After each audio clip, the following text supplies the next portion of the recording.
Buenas tardes a todos y a todas. La Asociación de Amigos de los Jardines del Buen Retiro os agradece vuestra presencia y hoy nos va a tocar una conferencia histórica. Igual que hace 3 días, el jueves pasado, dimos una conferencia sobre el Instituto Escuela, tema cultural. Vamos cambiando y vamos rotando y vamos viendo todos los valores que tiene el retiro. Y sin duda, un valor muy importante del retiro es el histórico. Ahora mismo estamos en una sala. Bueno, esto eran distintas salas de las fieras, de la casa de fieras. Aquí estaban, pues no sé si aquí caía el león o no sé, los osos polares estaban más para allá. Y después tenían las aperturas, que las veis todavía, que se conservan, donde los cuartos de los nobles, los cuartos reales, pues tenían para ver cómo andaba la hiena o qué me correspondía, y le echaban algún bocadillo o algo así. Pero vamos, esto es historia y esto es así. Por comentaros algún hecho histórico, pues teníamos en 1630, cuando empezó el retiro a crearse, Felipe IV y su válido maravilloso, el conde duque de Olivares, el siglo de oro, la invasión francesa, que vamos a hablar hoy, 1808, la Revolución Gloriosa, la Primera República, 1868, que es cuando el Estado se lo cede al ayuntamiento esto. Os lo digo para que veáis que en el retiro está reflejado la historia, casi toda la historia de España. Manuel Azaña empezó, la Segunda República, 1936, el fin de la Primera República, por ahí.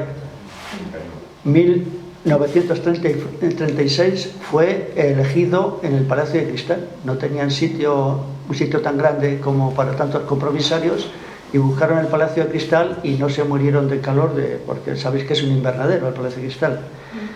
La Guerra Civil Española nos ha dejado el refugio antiaéreo de la Puerta de Ibiza. En 1942 es curioso porque muy poca gente lo sabe, pero las tropas de Hitler, las tropas nazis, vinieron aquí y se aposentaron, hicieron una exposición muy bonita para ellos de la arquitectura alemana en el Palacio de Velázquez. El desgraciado atentado yihadista, 2004, pues lo tenemos aquí en el bosque del recuerdo, tristemente. La verdad es que en el retiro cabe todo y entonces pues cuando hay que hacer algo y no tienen otro sitio lo meten en el retiro. Pero bueno, en el 2021 formamos, desde el 2021, el 25 de julio de 2021, formamos parte del Patrimonio Mundial UNESCO. Estamos suplicando que el ayuntamiento lo ponga en las puertas. Esto es patrimonio mundial. Nos ha costado mucho conseguirlo y no hay manera. Javier, qué buena idea, me dicen, qué buena idea, lo vamos a poner en las pantallas. Pero bueno, sí, pero... Y bueno, otra fecha maravillosa fue en 2018, cuando la Asociación de Amigos de los Jardines del Buen Retiro, pues nos dimos de alta y estamos aquí. Y sin más, le cedo la palabra a Nuria para que os presente a Raúl. Buenas tardes. Es un placer para la Asociación de Amigos de los Jardines del Buen Retiro recibirles esta tarde de nuevo. En esta ocasión es para hacer un recorrido de las huellas que dejaron los franceses en este parque en 1808. Para ello hoy nos acompaña don Raúl Bellido, que es guía oficial de turismo, es especialista en historia militar por la Universidad Complutense de Madrid y es conservador del Observatorio de la Batalla de Arapiles. Bien, aparte de eso, tiene un blog o una página web titulado El primer edecán, que versa sobre historia militar. Bien, él nos va a relatar lo que ocurrió en aquellos días aciagos de la Guerra de la Independencia. Y sin más, le cedo a él la palabra, que es el protagonista de esta tarde. Muchas gracias. Buenas tardes, mi nombre es Raúl Bellido, como ya han comentado. Gracias por la presentación, Nuria, y gracias, Javier, por supuesto, a los amigos de la Asociación de Amigos del Buen Retiro por haber contado conmigo para esta charla. Se oye bien, entiendo, al fondo, ¿verdad? Como bien han comentado, la historia del retiro viene a ser un reflejo de la historia de Madrid y, por supuesto, de la historia de España. Como tal, aquellos años de ocupación francesa, entre 1808 y 1813, aquí en el Retiro y en Madrid en general sucedieron muchos acontecimientos, que es lo que yo trato de contaros hoy en esta charla, ¿verdad? Mi idea es ir poniendo algunas diapositivas para que tengáis unas imágenes de cómo era el Retiro en aquellos tiempos y lo que va a ir pasando en el Retiro. Pero quizá antes de entrar en materia y de contaros lo que ocurre en el Retiro, ¿no?, a partir de 1808, sería bueno contar por qué se llega a esta guerra y por qué estalla aquella guerra contra Napoleón, ¿no? Que daría lugar a que el Retiro cambiase sustancialmente. Es cierto que hay muchos lugares aún del Retiro que datan de aquellas épocas tempranas, como nos ha relatado Javier, pero muchos otros dejaron de existir precisamente en esta época, ¿no?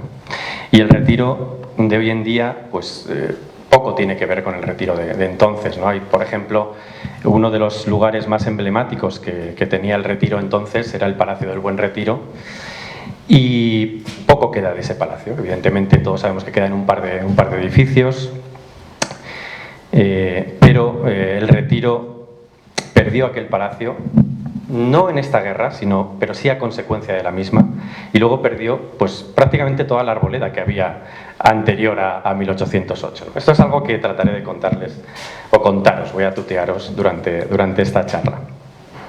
Como os comentaba, quería empezar contando por qué se llega a la Guerra de la Independencia y, por tanto, por qué llegan los franceses aquí al Retiro. De hecho, cuando van a llegar, es uno de los primeros lugares que ellos van a tomar aquí en Madrid.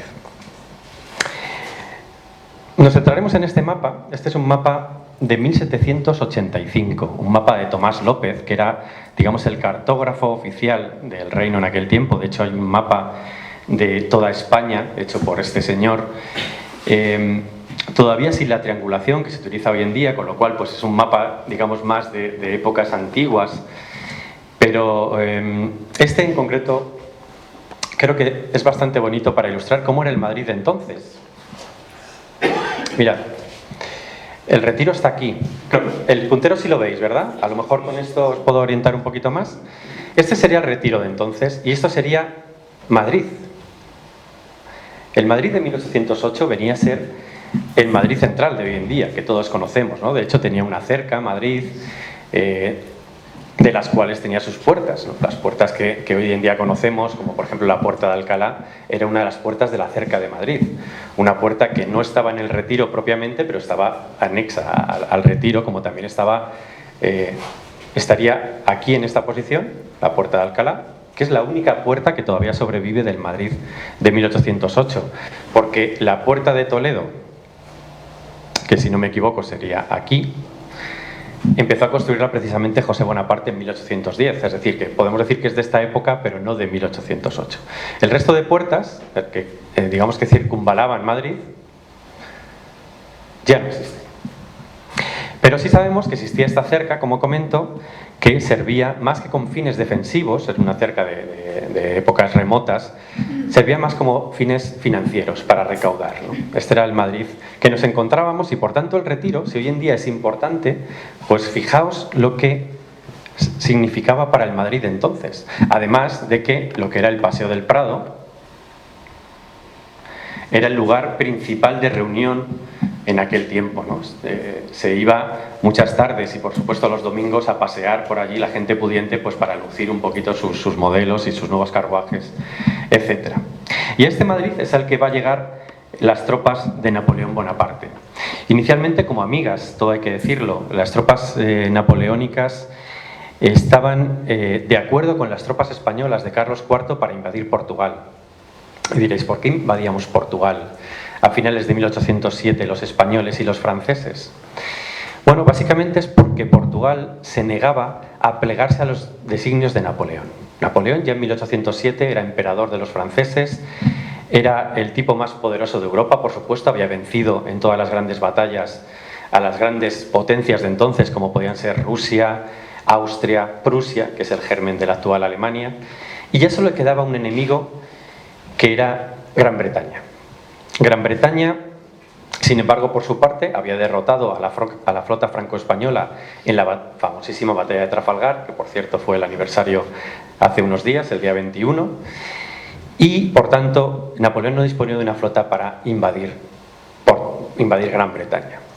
Por tanto, lo que diseña es lo que se llamó el bloqueo continental, que básicamente consistía en cerrar todos los puertos de Europa al comercio con Gran Bretaña. Y esto lo consigue por todas las naciones excepto dos, que fueron Suecia, a los que difícilmente se pudo acceder sin barcos en aquella época, y Portugal. Por tanto, Napoleón pide asistencia y pide, digamos, la aquiescencia de la corte española para poder atravesar España con sus tropas. Y eso es lo que se firma en el Tratado de Fontainebleau, 27 de octubre de 1807. 25.000 soldados franceses entran en España, junto con otros tantos soldados españoles, invadimos Portugal y conquistamos Portugal. Bien, esto es un poco por poner situación, ¿no?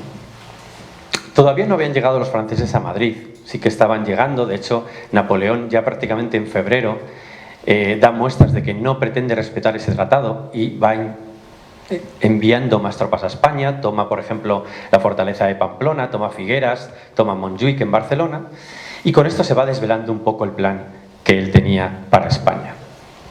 ¿Cuándo llegan los franceses a Madrid? Básicamente cuando se produce el motín de Aranjuez, que todos recordaremos, 17 a 19 de marzo de 1808, momento en el cual Fernando VII se hace con el trono. Es un golpe de Estado en el que echa a su padre del trono y él se convierte en el nuevo rey de España. Y a partir de ese momento, Madrid se llena de entusiasmo, básicamente porque no es que se odiara a Carlos IV, sino más bien a su generalísimo, ¿no?, o valido, que diríamos hoy en día, aunque el término no era correcto para aquella época, que era Manuel Godoy. Manuel Godoy era un hombre muy odiado en Madrid. De hecho, todos los males se le achacaban y digamos que la llegada de Fernando VII era considerada como una esperanza, ¿no?, para un cambio en la España de entonces. Cae Godoy, llega Fernando VII, y Fernando VII, antes de entrar en Madrid, como se alborotó Madrid, como se decía en aquel tiempo, espera a que Madrid se calme. Y en ese momento es cuando van a llegar los franceses. Antes de que llegue Fernando VII, llega el mariscal Murat, que era el cuñado de Napoleón, al mando de 40.000 tropas francesas. Y eso hay que ponerlo en situación, porque el Madrid de entonces, este Madrid que vemos aquí, mucho más pequeño que el que tenemos hoy en día, tenía aproximadamente unos 176.000 habitantes. Claro, si llegan 40.000 soldados, es como si hoy en día llegaran 600 o 700.000 soldados, en teoría amigos. Lo digo por la proporción de habitantes que hay hoy en día. Bien, tanto soldado, lo primero que hay que pensar es dónde hay que alojarlos. Y el lugar en el que se empezaron a alojar fue en muchos conventos de Madrid. En Madrid había 68 conventos, pero también se empiezan a alojar en el Retiro. Esa es la primera vez que se ven en el Retiro los soldados de Napoleón, ¿no? Estos soldados que hemos visto por aquí asaltando una fortificación, ¿verdad? Se empiezan a alojar principalmente, como digo, en los conventos, también en los cuarteles que hay en Madrid y en los edificios principales del Retiro. De hecho, no sé si veis aquí, por ejemplo, bueno, esto sería el Retiro, como os he comentado. Esto sería el Jardín Botánico, que ya existía entonces. Hay que decir, entiendo que más o menos todos sabéis que el Retiro era más grande antes que ahora, llegaba hasta el Paseo del Prado, y por tanto, este edificio que se ve aquí, luego lo veremos en alguna otra diapositiva un poco más, con más claridad, esto era el Palacio del Buen Retiro, y este edificio que veis aquí, esto es lo que llamaba en aquel tiempo el edificio del museo, que no era el Museo del Prado todavía, era un edificio que se estaba construyendo. De hecho había empezado a construirse unos años antes con Carlos III y había quedado descontinuado por Carlos IV. Era un edificio que estaba destinado al Museo de Historia Natural. Bueno, pero estaba desocupado en aquel tiempo y ahí empiezan a meterse los soldados franceses, empiezan a ocupar todos estos edificios, lo cual es importante porque, bueno, el Museo de Historia Natural, el Museo del Prado, afortunadamente se salva, pero el Palacio del Buen Retiro va a comenzar a deteriorarse muy rápidamente, ¿no?, como también muchos otros edificios de Madrid. Bueno, vamos a adelantar un poquito en el tiempo y vamos a llegar hasta el 2 de mayo, ¿no?, un acontecimiento acontecimiento muy principal, por supuesto, en el que el retiro va a tener, bueno, una actuación o un lugar no tan destacado, puesto que el 2 de mayo es verdad que es un levantamiento que se produce por todo Madrid, pero el retiro simplemente va a tener como origen de las tropas que se van a desplazar para reprimir esos levantamientos, ¿no? De hecho, sabemos, por ejemplo, que en lo que hoy en día es la Cuesta de Moyano, por tanto esta zona de aquí, estaba, por ejemplo, la artillería de los franceses, o, como digo, pues también de la zona del Retiro Central pues saldrían los famosísimos mamelucos, ¿no? Que combatieron, como sabéis, en la Puerta del Sol y que quedaron también reflejados por Francisco de Goya. Este plano que veis aquí, bueno, lo he entresacado entre otros planos de la época porque es el que utiliza este mariscal que os he comentado, cuñado de Napoleón, el mariscal Murat, para acabar con la insurrección del 2 de mayo. Este es el mismo plano que tenían los generales franceses el día 2 de mayo. De hecho, Murat, que estaba alojado muy cerca del Palacio Real, en lo que era el Palacio de Godoy, que hoy en día sigue son denominando así, lo que hace es dirigirse a estas alturas, las alturas del Príncipe Pío, para desde allí, digamos que, dirigir toda esta operación. Y sin embargo, el retiro, como digo, no tiene una acción principal el 2 de mayo, pero sí tiene una actuación principal el día 3, ¿no? Os voy a enseñar ahora imágenes de este palacio, ¿no? Estos son cuadros que tenemos anteriores a aquella época, pero que podéis ver cómo era este palacio del Retiro. Como veis, esto de aquí sería el Paseo del Prado y el palacio era enorme, ¿no? Aquí esto sería... esto de aquí sería el estanque del Retiro hoy en día, para que veáis la enormidad que era este palacio. Luego también me referiré más adelante a estas edificaciones que eran ermitas, de las cuales teníamos al menos una docena, 10 o 12, no recuerdo exactamente, en el Retiro, y también varias se perdieron durante esta guerra. Bueno, ¿por qué me centro en el palacio? Pues porque en el día 3 de mayo de 1808, el día de los fusilamientos, muchos de estos fusilamientos fueron realizados en esta explanada que veis aquí. Esta explanada hoy en día es la Plaza de la Lealtad, donde se erige el obelisco a los héroes del 2 de mayo. Ahí están las cenizas de Daoiz y Velarde, como sabéis, los grandes héroes de aquel lunes. Y aquel fusilamiento, del cual tenemos algunas imágenes también, sería en esa explanada, en lo que hoy en día es la Plaza de la Lealtad, y que por aquellos tiempos, digamos que eran como esas explanadas que había entre lo que era el palacio y las caballerizas. Como veis aquí, veis los franceses, ¿no?, con esa actitud de fusilamiento contra los madrileños, y luego pues la gente que era conducida a esa plaza para ser fusilada. Se estima que morirían en la plaza 40 y tantos madrileños aquel día 3 de mayo. Curioso, quizá, ¿no? Nos llame la atención la cercanía que hay entre los que van a fusilar y los fusilados, ¿no? También esto, si tenéis en mente el cuadro de Goya, se ve como que son muy cerca, que fusilan muy cerca. Y así era, porque los fusiles no tenían suficiente precisión como para disparar a una distancia más lejana, y por tanto se disparaba a 10 pasos, básicamente, que vienen a ser como 3 metros. Con lo cual, pues tenía que ser terrible. En fin, no quiero tampoco regocijarme en estos temas, evidentemente, pero bueno, es importante porque sucedieron en el Retiro, ¿no? A partir de entonces, Madrid fue una ciudad ocupada, ya sin ningún miramiento por los franceses, evidentemente. De hecho, se van a llevar a toda la familia real. Es el momento en el que abdican tanto Fernando VII como Carlos IV, abdican en Napoleón, y Napoleón va a abdicar en su hermano José Bonaparte. José Bonaparte no va a llegar a Madrid hasta julio, y antes de eso, lo que va a ocurrir es que hay un cambio en la cúspide jerárquica del ejército francés. Y va a llegar este otro señor, que es Savary, duque de Rovigo, ¿no? Este señor llegó a ser después ministro de policía con Napoleón, era uno de sus grandes cargos de confianza, es el que toma el mando de las tropas aquí en Madrid, y bueno, si le traigo a colación es porque él es el que da la orden de construir una gran fortificación en el Retiro, ¿no?, que quizá es un poco el gran interés de esta conferencia. El duque de Rovigo lo que hace es dar la orden, de hecho la tengo aquí escrita porque es bastante interesante. Dice que bajo el mando del general Grouchy, lo digo porque el general Grouchy era el gobernador militar de Madrid. Este general quizá no sea muy conocido, pero quizá os suene un poco más si os digo que Napoleón Bonaparte, cuando fue derrotado en 1815, en la batalla de Waterloo, que entiendo que todos la conocemos, hay muchos historiadores que digamos que la culpa de esa derrota se la achacan a este general Grouchy, que era quien comandaba a la derecha del ejército francés en aquel tiempo y no llega a tiempo de auxiliar a Napoleón. Por tanto, uno de los grandes generales de las guerras napoleónicas. Este general Grouchy es el que va a tener bajo su mando lo que le otorga este otro general Savary. Dice: toda la administración debe ser establecida en el Retiro, que desde este momento debe considerarse como colonia francesa. Es necesario para nosotros una ciudadela que haga temblar la villa y donde podamos establecer con seguridad a todos los franceses.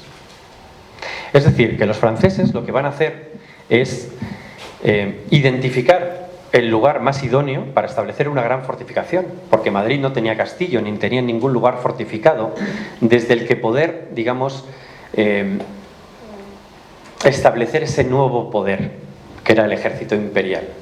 Por tanto, lo que van a hacer es, desde este momento, esta orden es dada el 17 de junio de 1808, desde ese momento el Retiro empieza a ser considerado como un lugar militar, una colonia francesa, como dice el mismo Savary, y lo que van a hacer básicamente es empezar a talar prácticamente toda la arboleda del Retiro.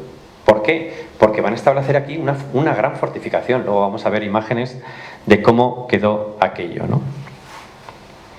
Sin embargo, esto les va a llevar mucho tiempo. Evidentemente no pueden convertir un parque como el que vemos ahora o similar en una fortificación de la noche a la mañana. Y por tanto, vamos a dejarles, digamos, trabajando, ¿no?, a los soldados franceses, y vamos a seguir con la cronología de lo que ocurrió en aquel tiempo.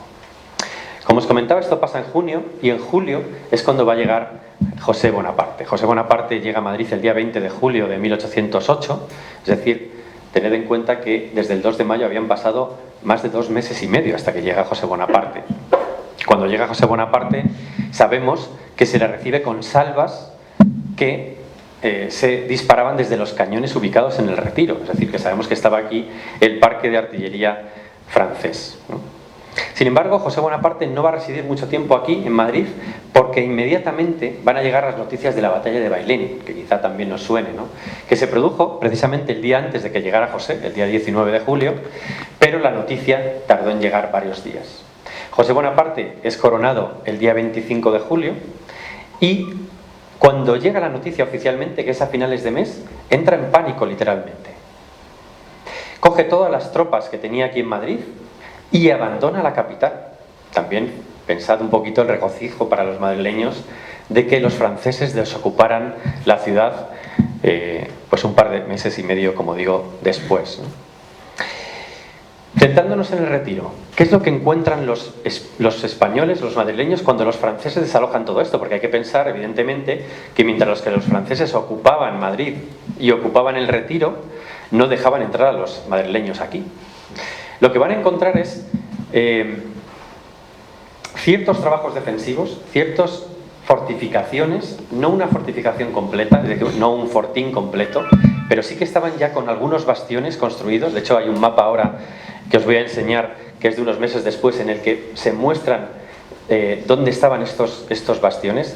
También hay que decir que los mapas de la época hay que tomarlos con mucha cautela, porque no sabemos si reflejan la realidad o son simplemente imaginaciones o intenciones, ¿no? Pero bueno, creo que es interesante verlo en cualquier caso.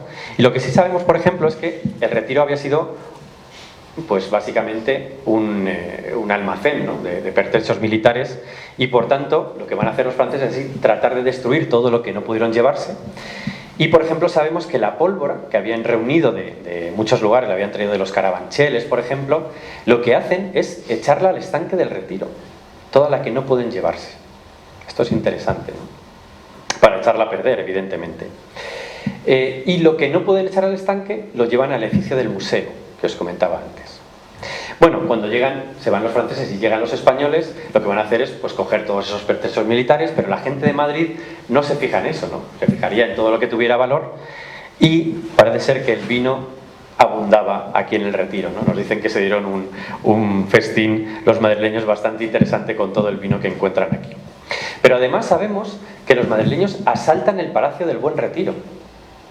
Y de hecho hay un informe de días después en el que se nos dice que entran como a las 2 o las 3 de la mañana y que las autoridades no logran sacarles hasta las 5 o las 6, con lo cual pues hacen un saqueo los mismos madrileños del palacio y se llevan incluso algunas pinturas. Pero hay que pensar que las pinturas que hubiera en ese palacio serían de primerísimo orden. No sabemos cuáles se llevarían, pero sí es interesante este punto, ¿no? Sabemos además que se ordena la demolición de esas fortificaciones, ¿no? Por eso digo que el mapa que os voy a enseñar, que sería de diciembre, que muestra esas fortificaciones, pues quizá refleje o bien las fortificaciones que hubiera antes de irse, o bien las intenciones que hubiera de después, ¿no? Pero sabemos que los españoles, los mandos españoles, deciden que todos esos bastiones sean demolidos, excepto uno, una batería artillera, que no es más que una posición donde se establecen varios cañones, que estaba en las puertas del Casón del Buen Retiro. Es decir, que tenemos que imaginarnos allí entre el parterre y el casón de hoy en día, allí cañones que curiosamente pues estarían apuntando hacia el Retiro, porque no podían estar apuntando hacia la ciudad. Esto es curioso, no se logra identificar muy bien por qué tenían ahí cañones, pero se dice que es el único lugar que mantenga, ¿no? Probablemente con la intención española de que si vuelven los franceses tener una defensa contra cualquier ataque que viniera desde el Retiro hacia la ciudad.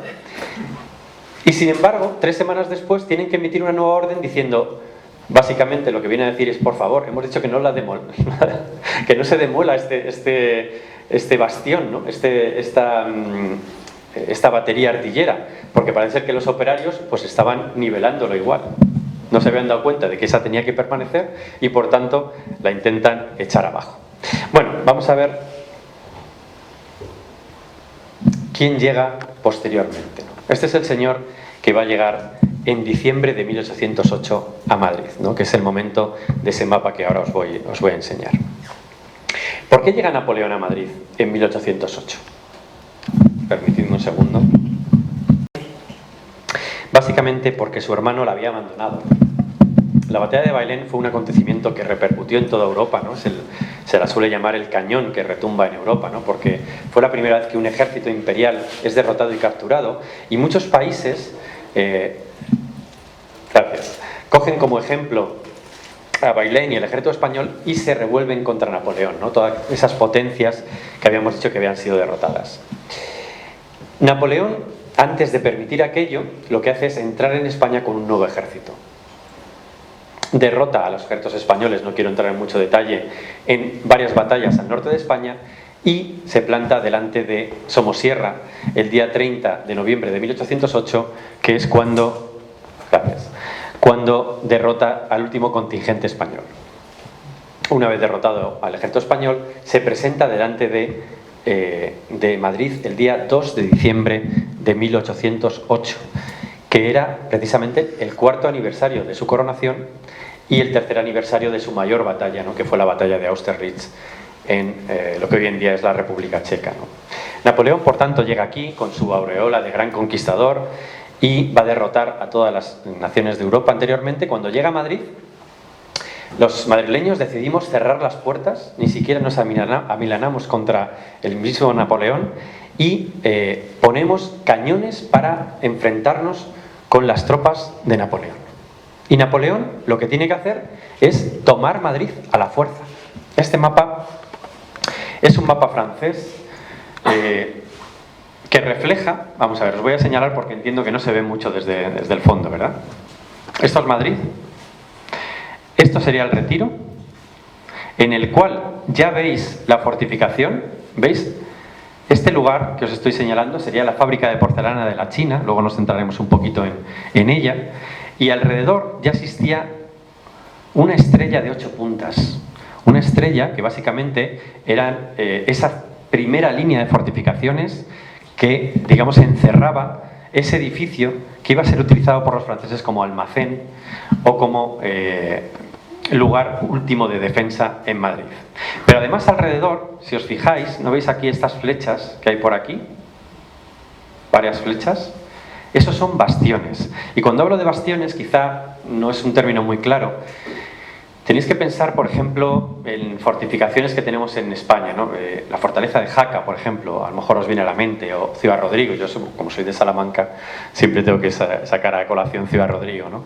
O Badajoz, o Pamplona, que también tiene una fortificación, o Montjuic, ¿no?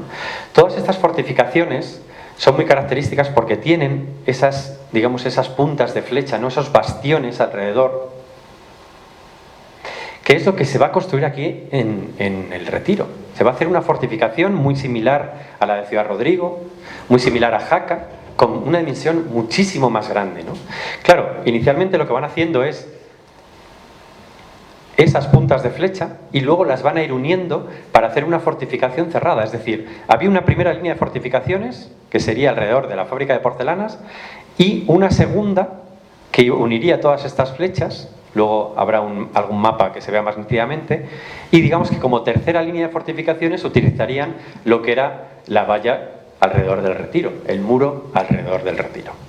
Bueno, pues este muro que iba alrededor de todo el Retiro y que continuaba, como ya hemos hablado antes, alrededor de todo Madrid, es la línea de fortificaciones que va a defender el ejército español contra Napoleón Bonaparte. Y Napoleón lo que va a hacer es, bueno, llega el día 2, les intima la rendición, aquí decimos que no, nos rendimos, y lo que hace es enviar algunas tropas para rodear Madrid, sobre todo a la caballería, ¿no? Que no pudieran escapar las tropas españolas cruzando el río Manzanares, y luego lo que hace es establecer tropas, ¿veis aquí? Todo alrededor de la parte norte y este de Madrid, más allá del Retiro. Y luego no sé si aprecian algunas líneas, ¿veis estas líneas? Unas líneas muy finitas, todo por aquí, si no luego lo vemos un poco más en detalle. Estas líneas son las baterías artilleras, esos son los cañones que establecen los franceses con las líneas de disparo. Había dos más allá del Retiro, que lo que van a hacer es disparar por encima del Retiro, por encima y sobre el Retiro, evidentemente. De hecho, hay una tercera, que sería esta que veis aquí, que va a disparar contra la puerta de Alcalá. Es decir, lo que van a hacer es disparar contra las puertas de Madrid y con los lugares que ellos ven más débiles. El Retiro es uno de los lugares más débiles, más difíciles de defender en esa época. ¿Por qué? Porque no había edificaciones detrás. Es decir, si tú atacas, por ejemplo, por la puerta del Conde Duque, que es... ¿Veis aquí este edificio? Es el cuartel del Conde Duque. Atacas por aquí, luego siempre los españoles van a tener edificios detrás para una defensa, aunque tú tires la valla, el muro. Sin embargo, en el Retiro no. En el Retiro, si tiras el muro del Retiro, puedes entrar rápidamente. Y de hecho, eso es lo que van a hacer los franceses. Van a entrar por varios lugares, también van a entrar por la Puerta de Recoletos, que sería donde hoy en día está la Plaza de Colón. Entran por Recoletos, pero principalmente lo que van a hacer es derribar la valla del Retiro, el muro del Retiro, y entrar por varios lugares, ¿no? Sería por la fábrica de la China, por el estanque, y luego esto que sería no el observatorio como pone aquí, sino Nuestra Señora de Atocha, ¿no? El observatorio quedaría un poquito más aquí, muy cerquita de la Puerta de Atocha. ¿Perdón? Esto es la línea de ataque que van a seguir los franceses. Luego esto sería el palacio, muy esquemático. Van a seguir y después, una vez que ya han tomado todo el Retiro y llegan al Paseo del Prado, lo que van a hacer es entrar, van a llegar básicamente hasta la calle Barquillo y la calle del Turco, que es como se llama hoy en día. Yo es que tengo yo vivo en 1808 y sé cómo se llamaban las calles entonces. Marqués de Cubas, es como se llama. En aquel tiempo se llamaba la calle del Turco, ¿no? Bueno, pues van a entrar hasta ahí y ahí es cuando Napoleón Bonaparte ofrece la rendición y cae Madrid de nuevo en poder de los franceses, ¿no? Cuando vuelven de nuevo, es la China el lugar que van a ocupar como nuevo almacén. Y de hecho, Napoleón, al que vemos aquí aceptando la rendición de Madrid, ¿verdad?, de los generales españoles, Tomás de Morla, que sería el general que rinde Madrid en aquellos tiempos. Tengo otra imagen también de Napoleón, ¿no? Las tropas francesas, una imagen de época con esos uniformes tan coloridos, ¿no? que nos resultan tan extraños hoy en día, ¿no? Que los militares parece que todos van de un camuflaje que parece mucho más funcional, evidentemente, pero en aquel tiempo pues iban muy elegantes a la guerra, ¿no? Pues estos son imágenes de aquella época. Napoleón Bonaparte lo primero que hace al entrar en Madrid es entrar en el Retiro. Y cuando entra en el Retiro se encuentran con unos soldados españoles del ejército español, no españoles, porque en el ejército español había tropas de varias nacionalidades, y les pregunta dónde está esta estatua. La estatua de Felipe IV, que hoy en día está en la Plaza de Oriente, estaba en el Retiro, estaba como veis, en medio de los jardines que constituían ese Palacio del Buen Retiro. Esto es lo primero que quiere ver Napoleón Bonaparte en Madrid y pregunta por esta estatua, y esos soldados, al ver a un general francés, no iba él solo, varios generales franceses, pues dicen, el enemigo, vamos a dispararles, ¿no? Y hay uno de ellos que dice, no, cuidado, que es Napoleón Bonaparte, le reconoce. ¿Qué hubiera pasado si no lo hubiera reconocido? Es otra historia, ¿no? Pero lo que sí sabemos es que Napoleón, lo primero que hace al entrar en Madrid es ir a ver esta estatua. Una estatua que tenía mucha más fama que hoy en día, ¿no? Que la vemos muchas veces allí en la Plaza de Oriente y no reparamos en su valía artística, ¿no? Y también todas las banderas militares, es decir, que vino a ser como el lugar donde ubicaron todos esos trofeos de aquella batalla que hubo en Madrid, ¿verdad? Se van a ubicar, como digo, en la fábrica de porcelanas de la China, de la que ya llevo hablando un tiempo, y quizás sea el momento de detenernos y hablar un poquito de esta fábrica de porcelanas. Se ubicó, no sé si tengo una imagen por aquí ahora, vamos a ver, sí, se ubicó en la ermita de San Antonio de los Portugueses, ¿no? Era una ermita antigua que ya tenía bastante tiempo.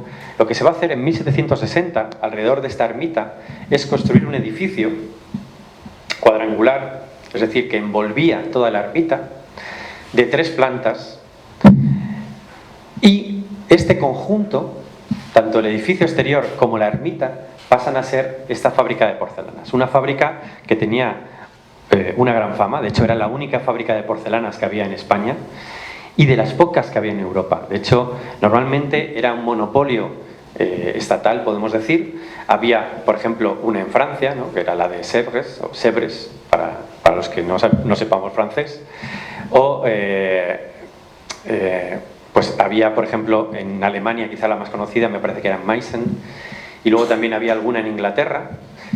Y era algo muy codiciado, muy valioso, que se hace primeramente solo con el beneplácito del rey, de Carlos IV, y después, a partir de 1791, ya tienen excedente y se empieza a vender también a otros lugares, siempre gente muy pudiente, evidentemente, ¿no? Porque esto era algo muy caro. Hoy en día todavía podemos admirar la porcelana de aquella fábrica, pues en algunos lugares, ¿no? Pues como el museo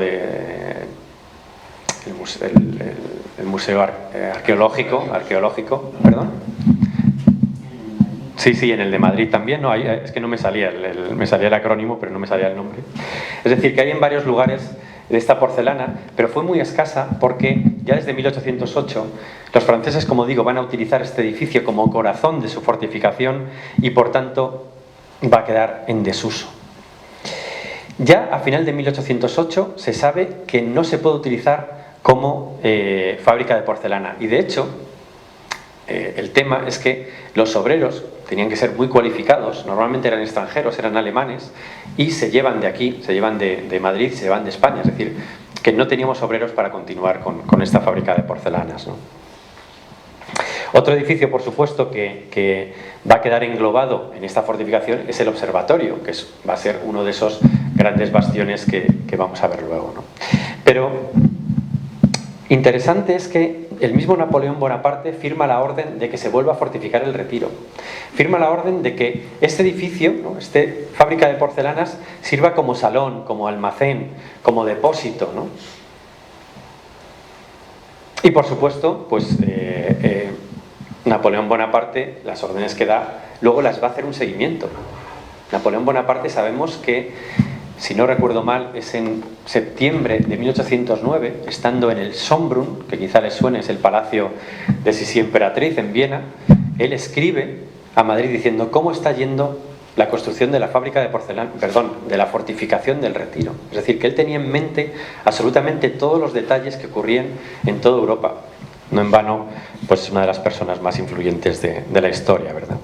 Sin embargo, Napoleón sale rápidamente de Madrid, va a salir el día 22 de diciembre, porque, aunque él pretendía conquistar toda España, descubre que hay un ejército británico en Salamanca. Los británicos eran para él su gran enemigo y por tanto lo que va a hacer es abandonar Madrid. Aquí tenemos a José Bonaparte, que es el que va a regresar una vez que se vaya su hermano. Esta es la imagen que yo quería enseñaros, es Napoleón Bonaparte atravesando el puerto de los Leones, ¿no? Es como cuando sale de Madrid y se dirige hacia Salamanca para ya desaparecer de la historia del Retiro y de Madrid, por supuesto. Quien va a llegar después, como os comentaba, sería José Bonaparte, del que ya hemos nombrado, pero no habíamos visto ninguna imagen. José Bonaparte va a volver a Madrid una vez que se haya calmado las cosas, después de la batalla de Euclés, que se produce en el término de Euclés, ¿no?, donde está el famoso monasterio, y es en ese momento cuando regresa José Bonaparte y durante el año 1809 continúa esas labores de fortificación. De hecho, sabemos que probablemente a mitad de 1809 la fortificación estaría ya al menos utilizable de nuevo. ¿Por qué? Porque hay una gran batalla que es en julio en Talavera de la Reina. Es una batalla en la que hay un general español, que es el general Cuesta, y un general británico, que es un tal Arthur Wellesley, que ganan la batalla al rey José. Y a este tal Arthur Wellesley se le da un título que quizá os suene mal, que es Lord Wellington. Al ganar esta batalla, en Madrid la gente piensa que van a ser liberados y por tanto empiezan a levantarse contra los franceses. Y de hecho, desde los púlpitos de las iglesias se empieza a arengar para que la gente se levante contra los pocos franceses y afrancesados que habían quedado en Madrid. ¿Y qué es lo que hace todo este conjunto de franceses y afrancesados? Refugiarse en esta fortificación del Retiro. Por tanto, ya sabemos que algún valor militar tenía que tener. Finalmente va a volver José Bonaparte por avatares militares que tampoco vienen al caso, y por tanto la gente va a quedar muy descontenta, evidentemente, pero lo interesante es que Madrid va a cambiar, ¿no? José Bonaparte va a establecer algunos cambios en Madrid. Por ejemplo, el tema de los conventos, ¿no?, que esto es muy famoso, el hecho de que él va a dar la orden, por ejemplo, de que se instaure la primera pinacoteca, ¿no? Lo que va a hacer es una especie de exclaustración de los monasterios, todos los monjes y monjas. Aquí, por ejemplo, en Madrid, de los 68 monasterios que había, se quedan, o él da la orden de que se queden en 22, si no recuerdo mal, es decir, que 2 de cada 3 monasterios básicamente van a quedar como lugares nacionales, ¿no? Y por tanto todas esas obras de arte pues las va a ir reuniendo para formar esa primera pinacoteca, que no sería en el Museo del Prado sino en otro edificio, y muchos de ellos también se los enviaría al Museo Napoleón, que está en París, como señal de amistad, ¿no? Digamos que todos estos temas no afectan directamente al Retiro, pero quizás es interesante comentarlo, ¿no?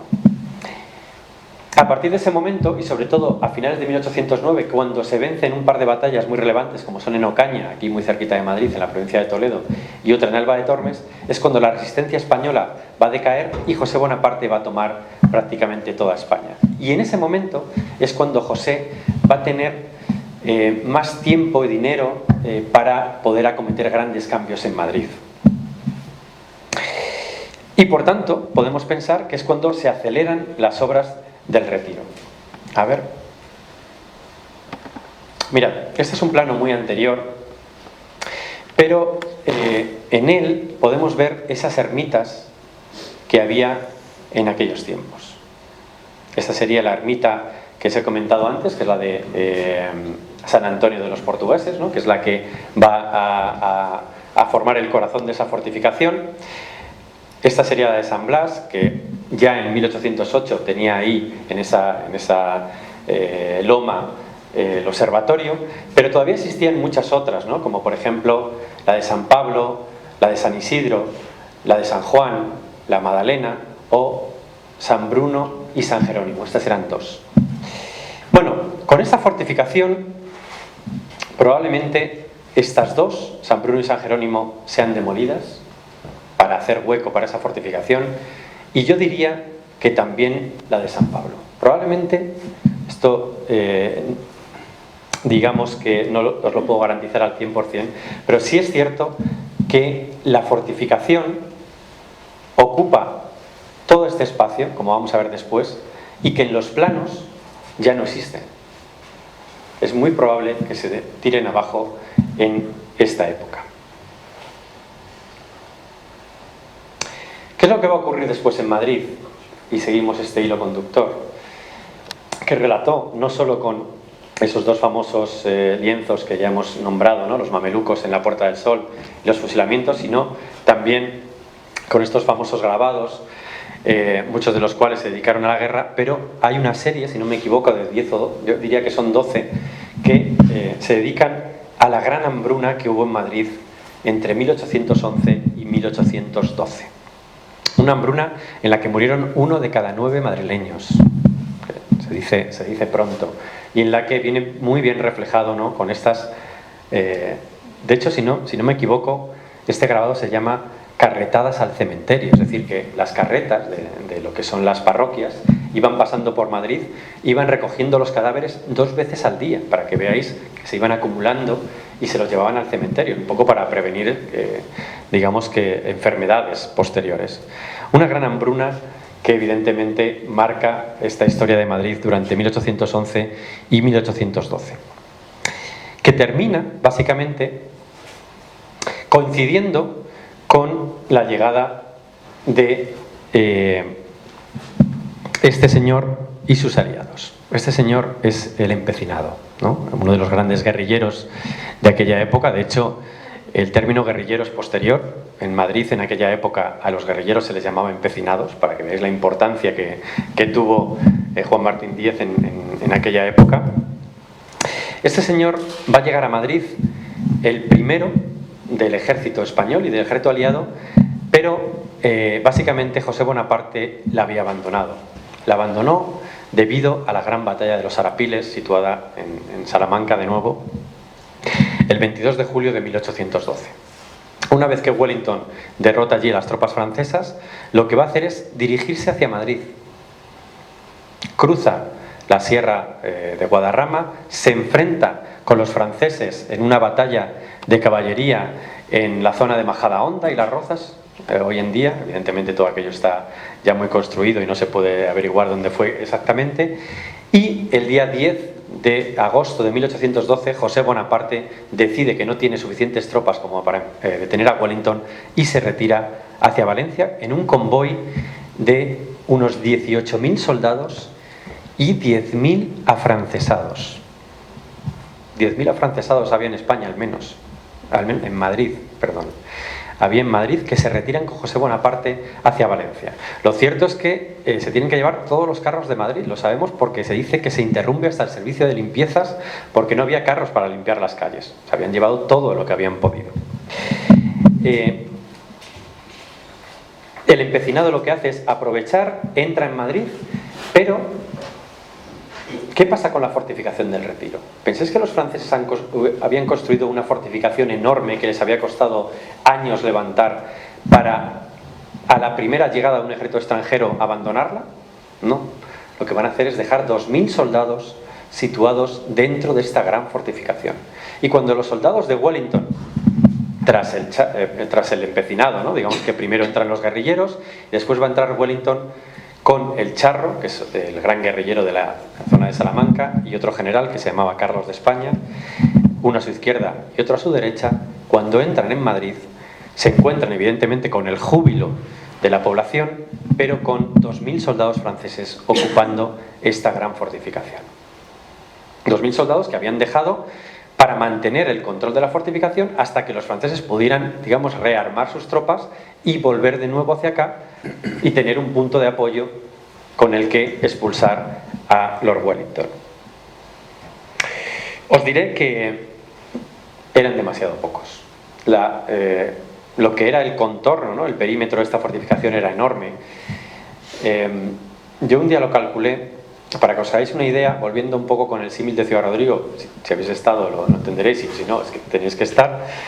Ciudad Rodrigo mide aproximadamente unos 700 metros de largo, 700-800 metros. El Retiro, la fortificación que hubo aquí, era como un 50% más grande que lo que es el contorno de Ciudad Rodrigo. Lo digo para que os hagáis una idea, ¿no? Luego vamos a ver una imagen de una superposición también sobre el Retiro actual.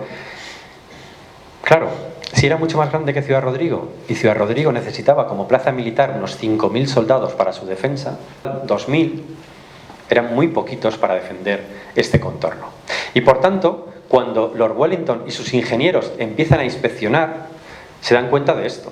Se dan cuenta de varias cosas. Lo primero es que, vamos a poner, este es el general francés que se va a quedar al mando de la defensa, que se llama Lafont-Blagnac. Y es Wellington, en una imagen de la época, le veis aquí dando una patada en el culo a los franceses que estaban abandonando Madrid, ¿no? Esta es una imagen de Wellington entrando en Madrid.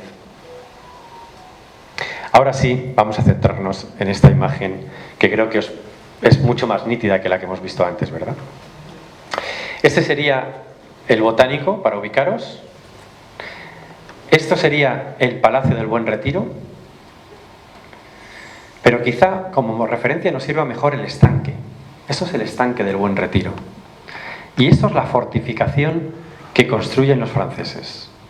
Esto de aquí es el observatorio, que todavía existe, ¿no? Que sabéis que está muy cerquita de la estación de Atocha, que estaría aproximadamente aquí.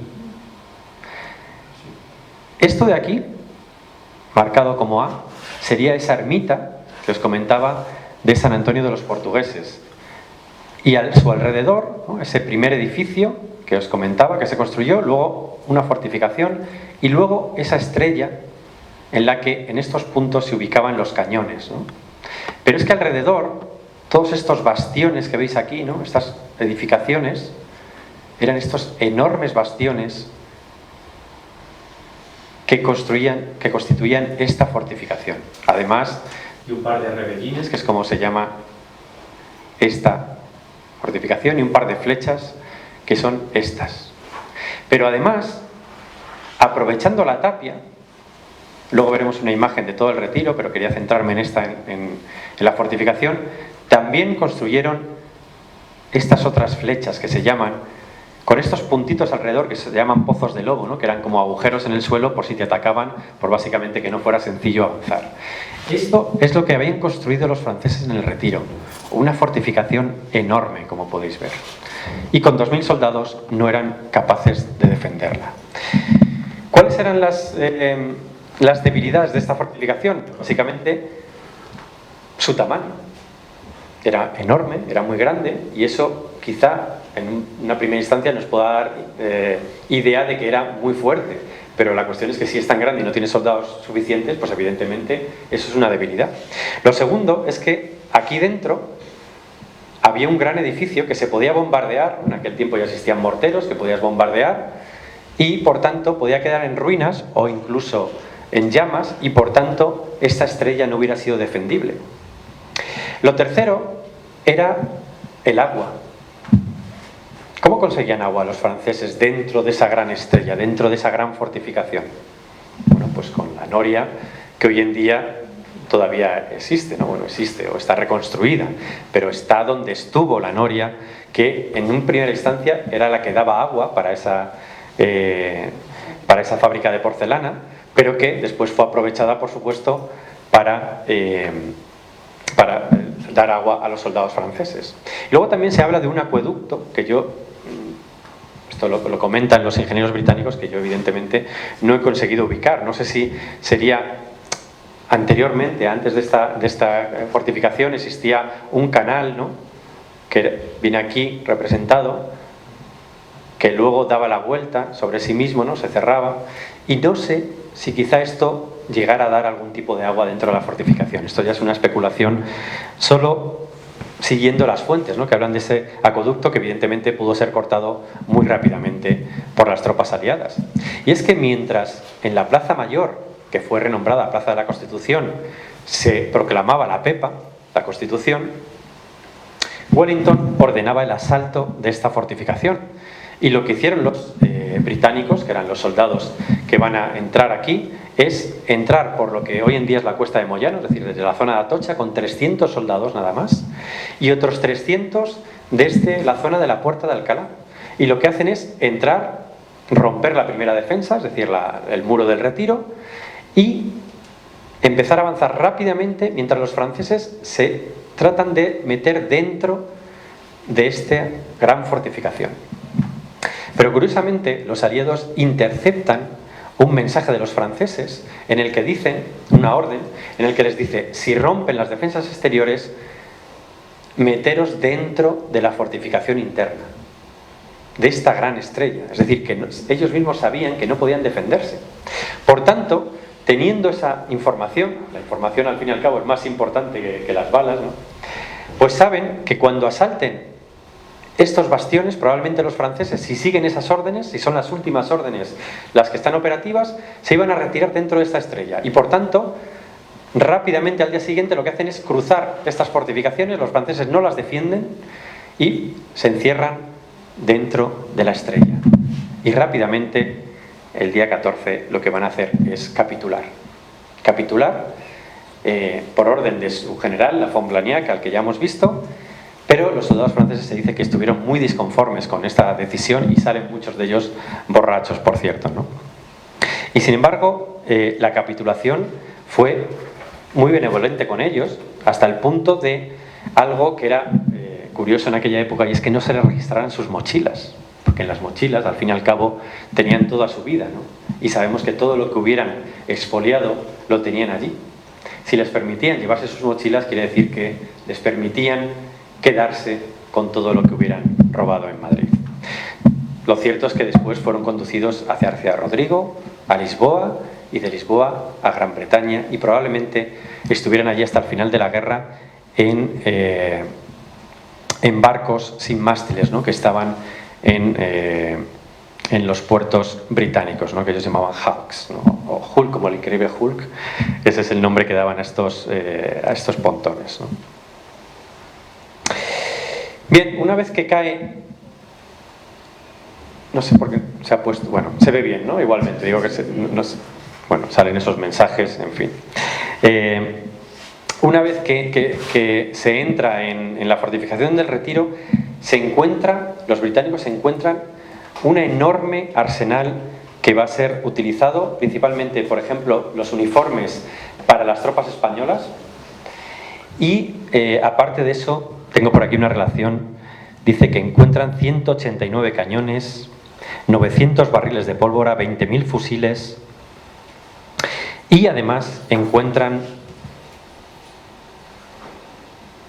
estos son los ingenieros británicos, encuentran 2 águilas imperiales.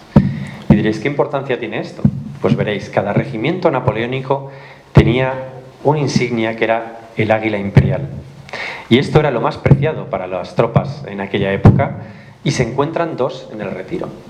Esto es algo curioso, ¿no? Que se hubieran dejado aquí. Pero lo cierto es que los historiadores dicen que en la Guerra de Independencia se capturan solo 11 águilas en 6 años, y 2 de ellas se encontraron aquí en el Retiro, ¿no? De ahí la importancia de este hallazgo, ¿no? También se nos habla del vino que se encontró, pero corrió la noticia por Madrid de que estaba envenenado, con lo cual, pues esta vez parece ser que no hubo el festín que hubo en 1808, ¿no? Curiosamente, los británicos toman la fortificación para ellos mismos, y hay reportes de algunos ingenieros españoles que dicen que no se les deja entrar en la fortificación del Retiro, que no pueden levantar planos del Retiro.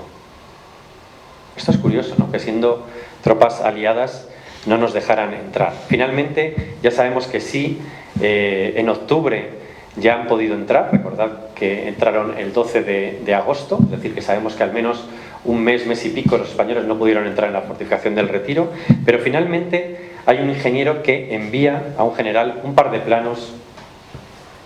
Esto es la entrega de las Águilas, que serían estos dos.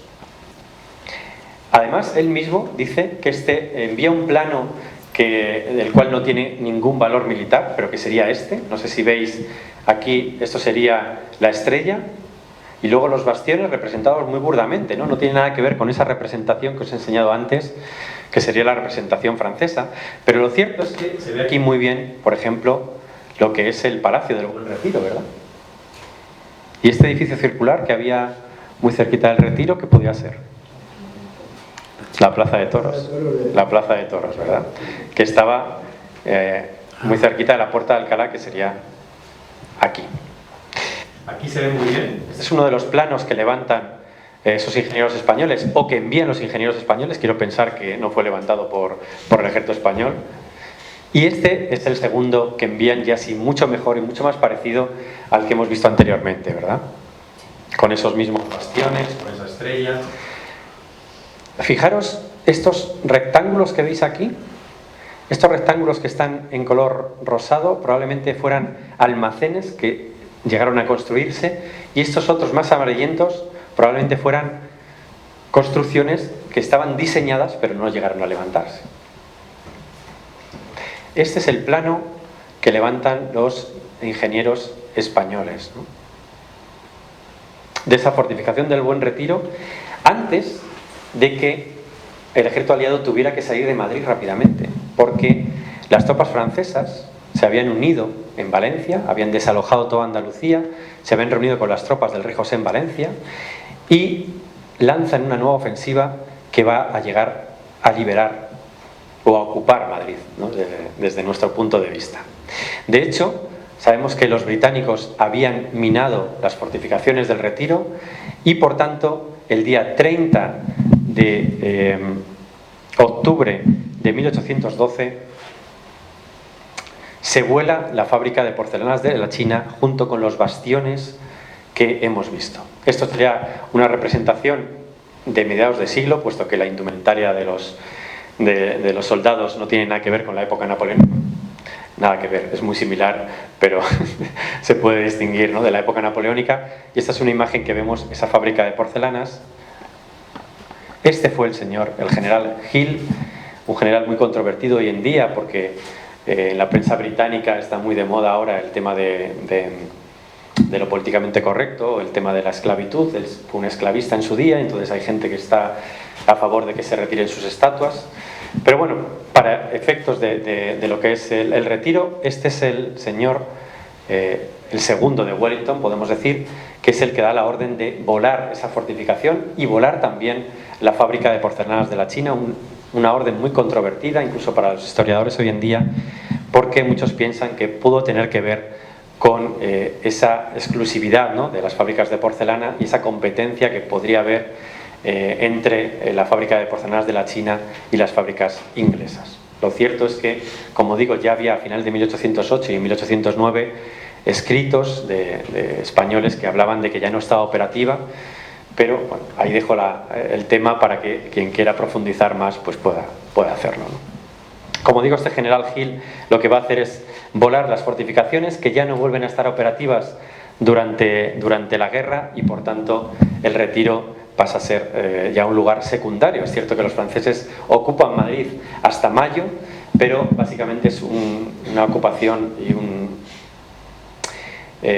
muy, digamos, tenue, ¿no? Básicamente porque Napoleón estaba pidiendo tropas, había sido derrotado en 1812 en Rusia y por tanto en 1813 necesitaba nuevas tropas, muchas de las cuales son enviadas desde España, y él urge a su hermano de que abandone Madrid para poner la nueva corte en Valladolid, algo que tiene que hacer en marzo, y finalmente los franceses abandonan Madrid en mayo de 1813. Por tanto, el Retiro pasa a ser un lugar inhóspito, ¿no?, porque no quedaba prácticamente nada de aquel parque. Hay que decir que muchos de los edificios de los que habíamos hablado, el Palacio del Buen Retiro, el Museo del Prado, ¿no? el edificio que hoy en día es Museo del Prado, como digo, fueron ocupados por las tropas francesas. También el Pósito, no sé si conocéis, que era el lugar donde se almacenaba, ¿no? Toda la comida, ¿no? y de Madrid, digamos, como el gran almacén, el Mercamadrid, podemos decir de entonces, que estaba fuera del Retiro, pero digamos siguiendo esa línea del Paseo del Prado. Pues todos esos edificios fueron ocupados por los franceses y por tanto esta zona fue, digamos, el lugar de mayor dominio francés, ¿no? Digamos que podíamos denominarlo como uniéndolo evidentemente a la fortificación como el designio del poder francés aquí en Madrid, ¿no? Bueno, pues hay que decir que ese palacio queda muy deteriorado, porque los franceses, al ocuparlo durante tanto tiempo, básicamente no por demolerlo a propósito, sino porque los soldados, al irlo ocupando, pues lo iban deteriorando muy rápidamente. Sabemos que cuando se van los soldados franceses prácticamente ha quedado en ruinas, gran parte de él. Hay un estudio que nos dice que hay varias de las salas que están para tirarse y otras no. De hecho, este estudio que se presenta a Fernando VII cuando vuelve nos dice que hay algunas de las alas que todavía podían mantenerse y sin embargo Fernando VII se despreocupa y por tanto sabemos que a mitad del siglo van a tener que demoler prácticamente todo excepto el Salón de Reinos y el Casón y lo que es los Jerónimos, ¿no? Que son los edificios que hoy en día quedan de aquel palacio, ¿no? Tenemos algunas imágenes de cómo quedan estos edificios del Retiro. Por ejemplo, esta sería una imagen, es un cuadro de 1816, aunque es cierto que la orden de demolición de la China, ¿no? De lo que quedaba de la China, fue dada en 1815. Este edificio que veis ahí al fondo, sería lo que quedaba de la China en 1814-1815, ¿no? Ya la ermita interior prácticamente no quedaba nada, pero del edificio exterior quedaban como 3 salas todavía que fueron demolidas, como digo, en 1815-1816. Y sin embargo del palacio tenemos todavía mapas de 1832, 31-32, no recuerdo exactamente el año, que todavía quedaba el contorno del palacio, es decir, que sabemos que el edificio seguía en pie, que no fue demolido por los franceses como hay alguna historia popular que cuenta, pero sí sabemos que quedó tan deteriorado que después tuvo que ser echado abajo. Bien, esto es un poco lo que yo quería contaros, pero antes de finalizar, os me he permitido coger estos planos de la época y superponerlos sobre mapas actuales de Madrid para que veáis un poquito lo que ocupaba esta fortificación. Creo que es la siguiente diapositiva, vamos a verlo. Así es. A ver si lo lográis apreciar, ¿no? Esta sería el estanque hoy en día, ¿verdad? Este sería el Paseo del Prado y esta sería Alfonso XII. Con el parterre. Efectivamente, eso sería el parterre, es decir, que llegaría prácticamente desde el parterre hasta más allá del observatorio, para que veáis, ¿no? Lo que es la fábrica de porcelanas está ubicada donde hoy en día está el Ángel Caído, pero era muchísimo más grande, evidentemente, y la Estrella abarcaba muchísimo más. Y luego la fortificación, ¿veis? Esto sería la Rosaleda, y estos bastiones estarían donde hoy en día está el castillo de Aemet, ¿no? Todo esto es lo que ocupaba la gran fortificación del Retiro, que fue construida sobre el parque, ¿no? Que fue, como digo, talado prácticamente entero sobre toda esta zona. Pero además tengo un amigo que es historiador, él es de Bailén, con lo cual la historia de guerra e independencia es algo que valora mucho, y entre los dos, siguiendo un poco pues toda esta información que yo le he dado, pues él tiene la maña de hacer construcciones en 3 dimensiones y hemos elaborado este plano. Esto sería la fortificación del Retiro. Hay que decir que no estaba hecha en piedra, sino que probablemente fuera toda simplemente de tierra, no estaría revestida, como se decía en aquel tiempo. Esto sería un poco superpuesto para que veáis, todavía se ve un poquito los caminos, ¿no? Esto sería la cuesta de Moyano, para que veáis cómo subía la cuesta todavía. Esto sería aquí el edificio del observatorio. y como digo, la Rosaleda. Y en la casa está el Virgen de Atocha. Sí, sí, sí. En el sur. O sea, Avenida Ciudad de Barcelona. Sí, eso es. Avenida Ciudad de Barcelona es esta, yo creo, ¿no? Esta de aquí. Sí, la naranja. Y luego hay otra imagen en la que ya quito esa transparencia y ponemos cómo sería también con la ermita, ¿no? Que es esta que veis aquí, con el edificio que se construyó alrededor para esa fábrica de porcelanas, con esa fortificación, ¿no? En forma de estrella y con el resto de bastiones, flechas, rebellines, etcétera, que constituyeron esta gran fortificación y que ha sido el objeto de esta charla. Muchas gracias por...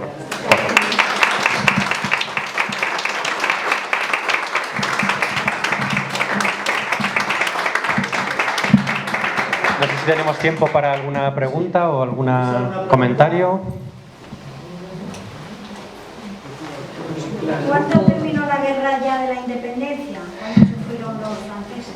Bueno, los franceses, como he comentado, se van de Madrid el 27 de mayo de 1813, que es cuando empiezan a abandonar toda la parte central de España, y hay una gran batalla que es en junio, es la batalla de Vitoria, en la que el rey José es derrotado, es la que da origen a ese episodio nacional que es el equipaje del rey José, que quizá os suene, ¿no? Porque se llevaba gran cantidad de obras de arte, y a partir de ese momento, de junio de 1813, los franceses ya cruzan los Pirineos, donde hacen una última defensa. Es verdad que seguía habiendo franceses en Jaca y en Cataluña, pero a partir de ese momento básicamente se cruza los Pirineos y la guerra entra en suelo francés. Es decir, que podemos decir que la guerra de independencia continúa en 1814 hasta básicamente la abdicación de Napoleón, ¿no? Napoleón abdica, si no recuerdo mal, el 6 de abril de 1814, la primera abdicación, la que le lleva a la isla de Elba, y hay tropas todavía francesas que hasta que no reciben la abdicación siguen luchando, es decir, que la guerra continúa incluso unos días después de la abdicación, pero básicamente estalla en mayo de 1808, termina en abril de 1814.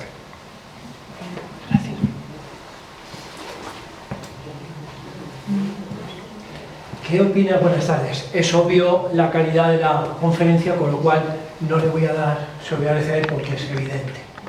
¿Qué opina usted, como historiador, respecto a la leyenda o cuento que nos hacen creer que el Ahuehuete se salvó porque supuestamente habían colocado unos cañones y era una posición...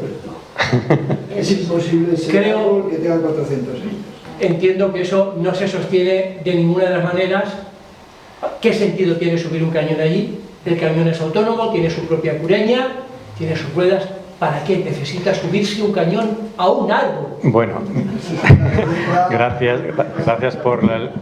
A ver, evidentemente es una leyenda, es una bonita leyenda, hay que decirlo, pero a efectos militares no tiene ningún sentido. O sea, no puedes subir un cañón a un árbol básicamente porque el cañón tiene un retroceso que el árbol no es lo que es. Claro. De hecho, claro, no, es totalmente falso y de hecho, como bien han comentado, de hecho hay un estudio del propio ayuntamiento que se titula Primer informe del grupo de expertos del arbolado del Parque del Buen Retiro, de noviembre del 2004, que dice que bueno, evidentemente es posterior a 1814 este árbol. No se sabe exactamente de cuándo, pero es posterior. De hecho, es verdad que si vemos por aquí el parterre queda fuera, con lo cual quizá, claro, se podría sostener la historia, ¿no?, de que pudiera ser un puesto de observación, que ese árbol pudiera ser un puesto de observación, no tener un cañón. Eso, digamos que yo no soy experto en árboles, evidentemente, con lo cual, si los expertos dicen que no tiene 200 años, me lo debo creer, pero aunque estuviera, lo del cañón es totalmente absurdo. Sí, eso es. Y si deseas un puesto de observación, directamente montas una garita. Claro, sí. ¿Qué te vas a subir? ¿Claro? Sí, no tiene ningún sentido, es verdad. Muy amable. Una leyenda, pero bueno, ahí sí. Queda bonito. Es una bonita leyenda. Es una bonita leyenda.